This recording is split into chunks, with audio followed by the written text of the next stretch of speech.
Okay, what's up? I haven't made a YouTube video in so long. So right now, we're gonna learn about why Faruzan is really good for the animal element in Genshin Impact, and the best teams we need to use for Faruzan.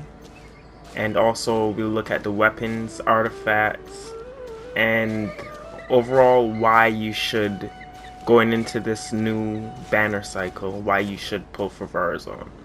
So, let's start with the basics. We have 2, 3, 4.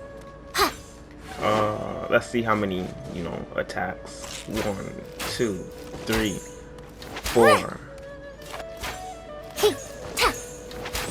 So, 4 basic attacks. Then she has an animal charge attack. Takes the standard time to charge. And if she is plunging, I like the scenery here, so that's her look for plunges. So Faruzan is a really nice character. She has the basic stuff. Now we can look at her elemental skill. I'll go into more detail on what the skill and burst does, all the effects, and her constellations, but I just want to give everyone an insight on how she looks to play for those who don't have her already. So casting her skill gives her these 2 sigils hovering at head's height, her head's height. What this does is lowers her charge attack, and it does a pressurized collapse. This can group enemies, it can be infused, and it can swirl. And the cooldown for her elemental skill is only about 5 seconds. This thing that her skill does last longer than her cooldown, so you can activate it again. You can use 1, and then her skill comes back, and then you can activate it again and reset the charge. So essentially, Faruzan can actually be used as a main DPS because she has a good uptime from her elemental skill and reduces charge attack, as you can see. That's how long it takes, and fully charged already. You can switch to a character and come back, and you can use the next charge. That will be important for other team comp ideas, to funnel energy into your animal unit. And also her burst, which lasts 12 seconds. This is the meat and potatoes of what we want Faruzan for. It goes into like a triangle of 3, 3 points, a triangle. And it does its stuff in each point. And this is what helps buff your, your animal character. As you can see, she has a buff active because of that. She also has another buff from the weapon I'm using. But let's go in and see what she levels up with. So she ascends based on attack percent. She does use the gemstone, animal gemstones. You need to do this boss that gives the light guiding tetrahedron, which can be found in the Sumru Desert, which is over here in this corner. Wait, where is it? Right here. This is where you would farm for Faruzan. Also, you need these henna berries. If you have Tainari, you'll be able to easily just put him in your party and run around the desert, and you can get that easy. And from the bandits, they drop these, which are pretty easy to get. One technique that some people don't know is if you are lacking on the item from the normal mobs, you can just do a ley line overflow, which either the wealth or the one that gives level up material, and hopefully one of them will spawn the enemies you need rather than going around the map. Also, you could use your adventure handbook to find the enemies. So the weapon, I don't want to talk too much about the weapon yet because it all depends on what weapon you have, but generally give her a energy recharge weapon and also give her a weapon that has high base attack, and it just so happens Fade in Twilight was made for her. We got this weapon on an event, so you should have refinement 5. Not sure if this weapon will be able to come back anytime soon, but it increases damage dealt by 12, 20, 28 respectively upon refinement 5. And this is a good weapon. Any energy recharge weapon will do. Favonius bow is the top pick for most people. Sacrificial bow would be good, but that's reserved for other characters because her elemental skill, like I showed, it does reset her ability to use her charge shot easy, and it's only 5 seconds. It's not too long. So you don't need the sacrificial bow for it. It's, you know, other effects. But what you would use it for is the energy recharge and the base attack. Favonius Warbow does not have a high base attack, but it does have a high energy recharge. So if you are C0 Faruzan, we'll get into constellations, you will probably go energy recharge because she has energy recharge problems at C0. So you will probably want this bow that has high energy recharge instead of these two bows that have a low energy recharge. But at C6, these two bows with low energy recharge are really good. But C0 definitely go for the high energy recharge, but you sacrifice on her buffing, which uses base attack. And of course, level up all your weapons that you want to give her to level 90 to ensure that the base attack she uses to buff animal units is as high as possible.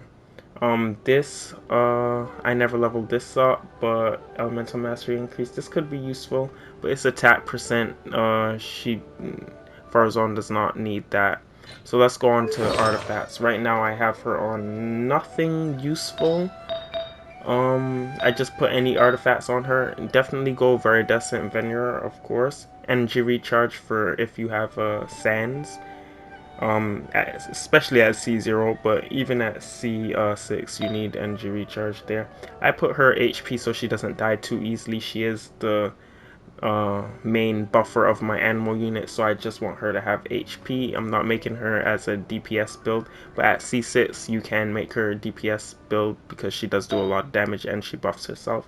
Give her some crit rate here and there. I'll update the set, but Viridescent Veneer because she can swirl and can help do more damage, and also maybe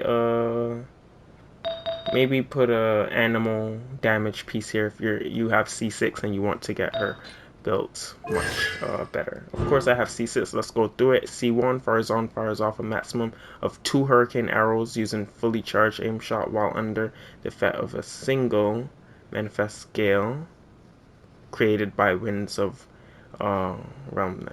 Can fire off a maximum of 2. Using fully charged. Wait, do I get the 2 shots because... Interesting. So C1 gives you the 2 shots.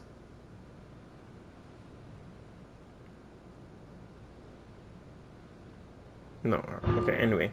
Duration of the dazzling polyhedron created by the winged secret waves is increased by 6 seconds. Okay, so that's why her burst lasts a lot longer, because I have C2. So, normally it's 12 seconds, but then you get it at just 6 seconds. I forgot about these. You know, that's the normal constellation that increases her, one of her talents. And then Constellation 4, when vortex created by pressurized collapse will restore energy to Faruzan based on the number of opponents hit. If hits one opponent, it will restore 2 energy for Faruzan. Additional opponent hit will restore 0.5 energy of Faruzan. A maximum of 4 energy can be restored per to her per vortex. So the C4 is essentially what you're aiming for, not really C6 if you want to avoid the energy recharge problems on Faruzan. More talent increases, and C6 is what you aiming for because you want your animal damage dealer to do more crit damage. So this is what it does. Characters affected by the wind secret waves peripheral wind benefit have 40% increased crit damage when they deal animal damage.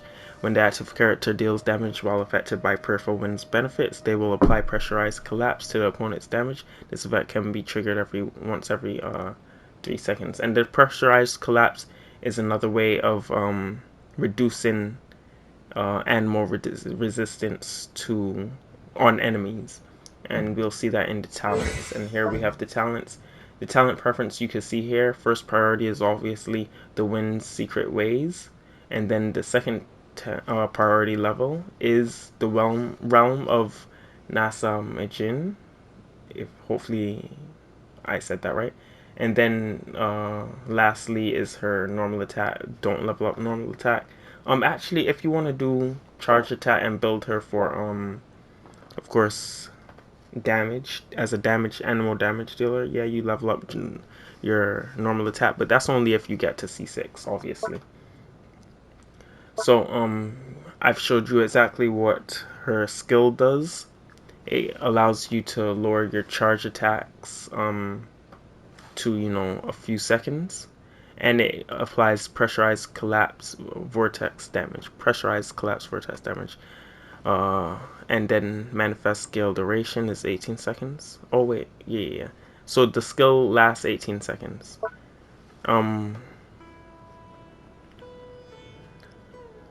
Now we can go to Winds of Secret Ways.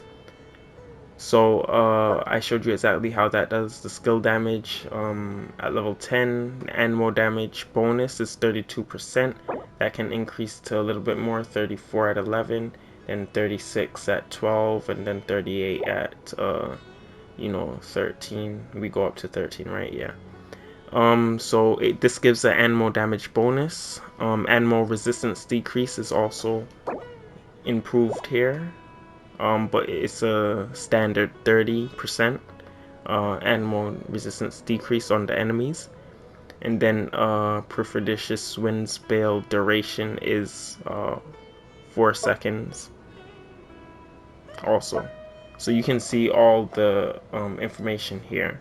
And it's an NG cost of 80, but with C4, as we saw, you know, that should be fine. But build high NG recharge if you are less than C4. So now we get our first passive talent.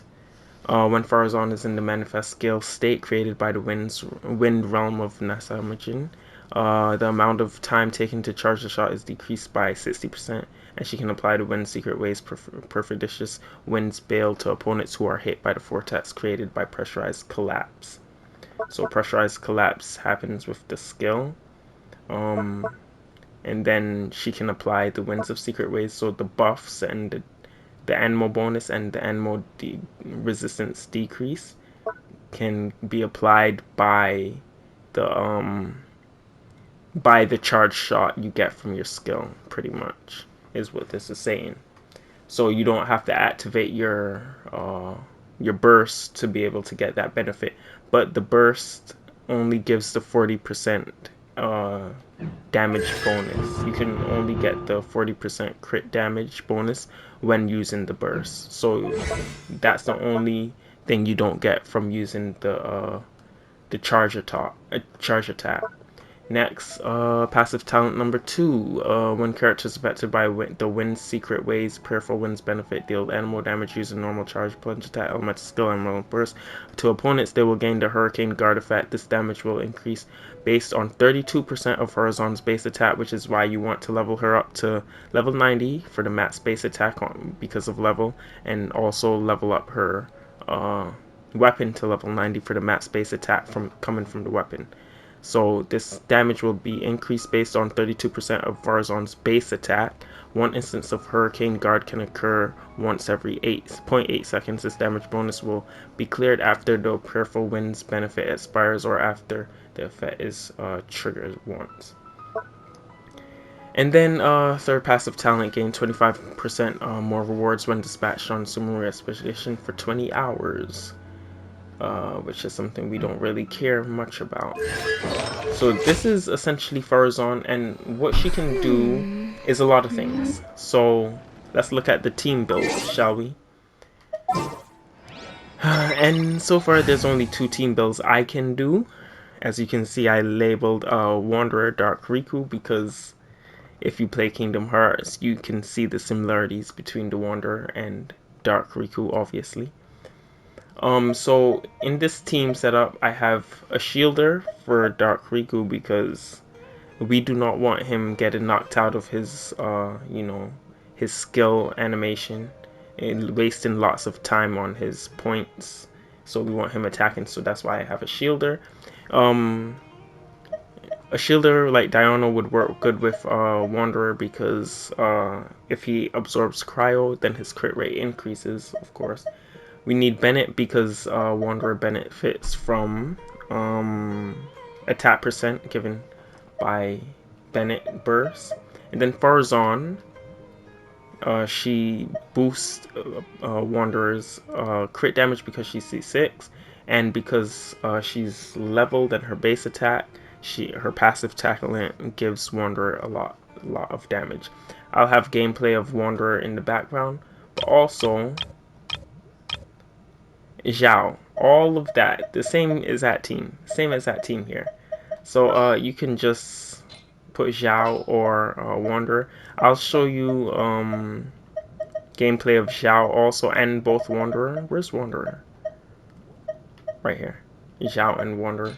And this whole team works really great. And this is why you should probably pull for Faruzan. Even if you don't want Wanderer, if you have a Zhao, you need Faruzan C6. And as you can see from my list, I do not have High Zo, but if you have High Zo, obviously you want to, since he's a main DPS, essentially, you'll want to use Faruzan with High Zo. Faruzan is really niche. She really only buffs animal damage dealers, and as we know, we have Lynette coming out in Fontaine, and I would place Lynette right here and create a team to buff Lynette. And Faruzan is really essential if you have a team, if you have an account that has lots of animal main DPS units. Obviously, you want to have Faruzan. So throughout this video, I'll have videos, probably clips at the end of both teams running some bosses. And hopefully that's everything you really need to know about Faruzan. She's really nice, especially in co-op domains. I can just choose her if I see someone's playing Wanderer or if I see someone's playing Zhao, of course. I just choose Faruzan and we complete the domains easily. So this is everything you need to know about the upcoming banner, and if you should spend all your Primo Gems, all of them, on Faruzan or not. And I think if you have 2 animal main DPS units like Scaramouche and Zhao, definitely use Faruzan. Another team comp that I forgot to mention is Jean. I don't have any gameplay of Jean. We may leave at any Jean time. is built. I have her built as probably a DPS, but I'm gonna test out a gameplay of making Jean really good because one thing about Jean is that I have some constellations, and you probably have constellations of Jean also.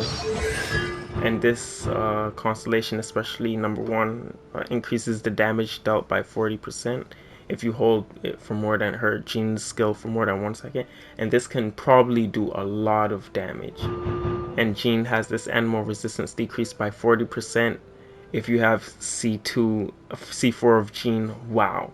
I was gonna originally need C4 Jean to use on my Zhao, but I got Faruzan instead.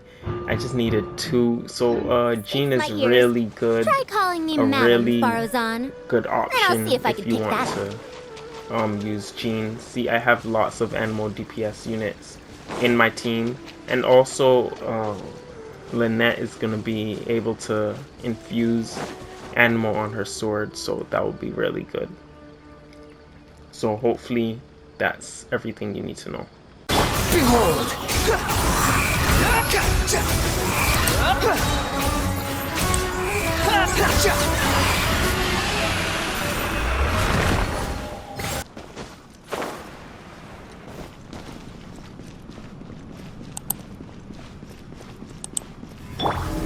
Truth repeats its course.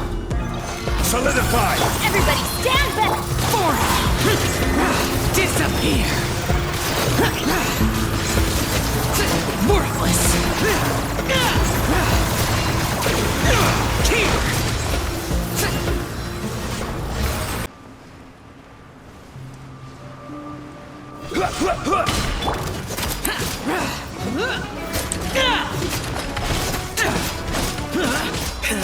Have fun with this gift.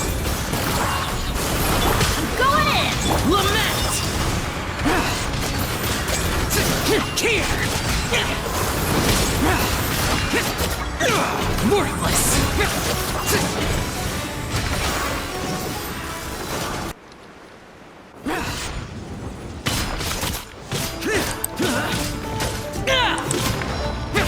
Have fun with this gift.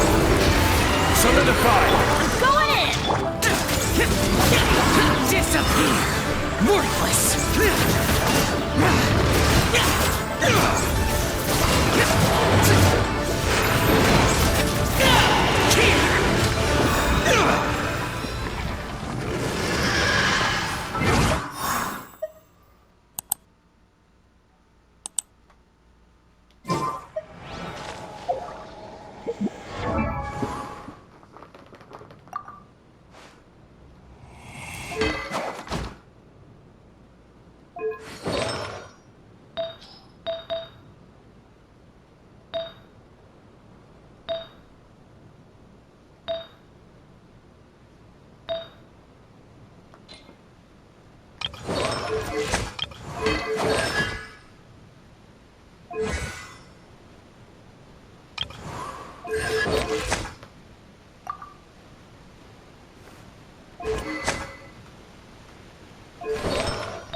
Yeah.